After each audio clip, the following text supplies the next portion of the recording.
రంగారెడ్డి జిల్లా షాద్నగర్లో ఓ ఫార్మసీ కంపెనీలో భారీ అగ్ని ప్రమాదం చోటు చేసుకుంది. ఈ ప్రమాదంలో ఓ బాలుడు వయసుకు మించిన సాహసం చేశాడు. ఓ వైపు దట్టమైన మంటలు చెలరేగుతుంటే సమయస్ఫూర్తి చూపి ఒకరు కాదు ఇద్దరు కాదు ఏకంగా 50 మంది ప్రాణాలను కాపాడాడు. స్థానికంగా నివసించే సాయి చరణ్ అనే బాలుడు ఫార్మసీ కంపెనీలో చెలరేగిన మంటలను గమనించాడు. వెంటనే భవనంపైకి ఎక్కి తాడు కట్టి కిందకు వదిలాడు. ఆ తాడు సాయంతో మంటల్లో చిక్కుకున్న 50 మంది తాడు సాయంతో కిందకు దిగారు. అగ్ని ప్రమాదంలో బాలుడు సాహసం చేయకపోయి ఉంటే వారందరూ ఆ మంటల్లో సజీవ దహనమయ్యేవారు. ఆపద సమయంలో ధైర్య సాహసాలు చూపిన బాలుడిపై ప్రశంసల వర్షం కురుస్తోంది.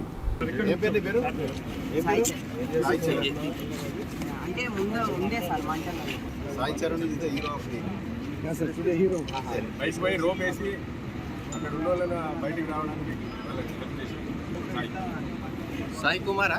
సాయి చరణ్. ఓకే. ఎవరు?